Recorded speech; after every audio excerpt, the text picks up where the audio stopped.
কেউ শিক্ষার কারণে, কেউ ব্যবসার কারণে, কেউ চাকরির কারণে, বিভিন্ন কারণে আমরা এই এলাকায় বসবাস করি। এটা আল্লাহর রহমতের এলাকা। এটা আমরা যারা এই এলাকায় আছি তাদের গর্বের বিষয় না। আল্লাহ বলতো এই এলাকায় সারা বাংলাদেশের সকল ডিস্ট্রিক্টের লোক এই এলাকায় বসবাস করে। তাই আমরা যারা এই এলাকায় বসবাস করি তাদের কাছে আমার বিনীত অনুরোধ, তারা যেন আমরা এই এলাকার প্রতি সুদৃষ্টি রাখি, একে অপরের প্রতি খেয়াল রাখি। যখন আমরা একের প্রতি ভালোবাসা দেখাবো তখনই এই এলাকার সুন্দর থাকবে, শান্তিতে থাকবে। তাই আমি আমার বক্তব্য দীর্ঘায়িত করবো না। যারা এই সংগঠনের সাথে জড়িত সকলের সুস্বাস্থ্য কামনা করে এই সংগঠনের উন্নত কামনা করে আমি আমার জন্য দোয়াকে সকলের কাছে দোয়া চাই। আমি যেন সকল ভালো কাজের সাথে সম্পৃক্ত থাকতে পারি, সকল খারাপ কাজ থেকে যেন বন্ধ থাকি। আপনারাও সকল ভালো কাজের সাথে সম্পৃক্ত থাকুন, সকল খারাপ কাজ থেকে বিরত থাকুন। এইভাবে আমার বক্তব্য শেষ করছি। আল্লাহ হাফেজ। আসসালামু আলাইকুম ওয়া রাহমাতুল্লাহ।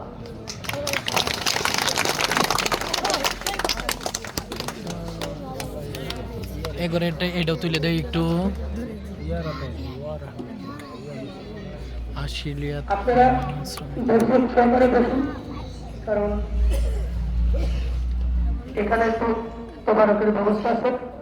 আপনারা, আমি অনুরোধ করব আপনাদের নিজ নিজ অবস্থান থেকে নিজে একের অপরের দিকে খেয়াল রাখবেন, আপনার কারণে যেন কোনো অসুবিধা না হয়। কারণ তদারক এখান থেকে খেয়ে গেলেও পরবর্তী পদক্ষেপ হবে। তাই আপনারা নিজেরা নিজেদের দক্ষতা বজায় রেখে, সুন্দর শৃঙ্খলা বজায় রেখে আপনারা আসসালামু আলাইকুম।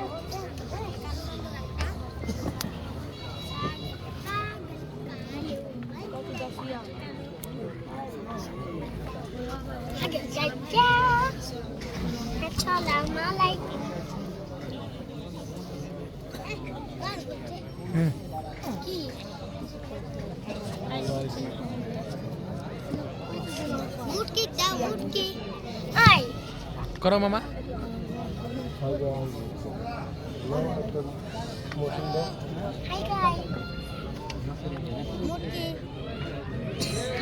শুটকি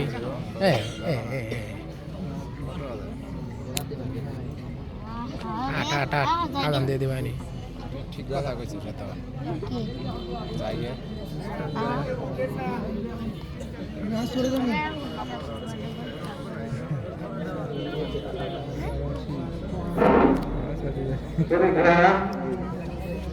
আপনারা একটু ধৈর্য সহকারে বসেন। আমরা মাগরিবের নামাজের পর আপনাদের তবরক আপনাদের পৌঁছে দেব।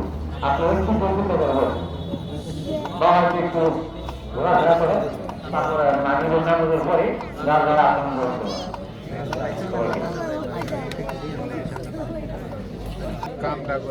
আমাদের খাওয়া দাওয়ার অবস্থা 12টা বাজে। আমরা অনেক খারাপ আছি, খাওয়া দাওয়া দেয় না, ভালো না মানুষটা।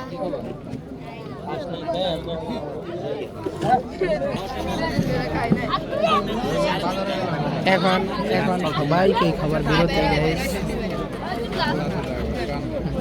ওই লাইট ওই জন্য লাইট আছে কাকা। হাই ইয়ো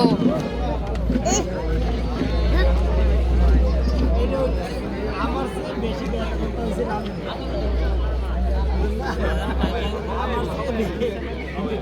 বেশি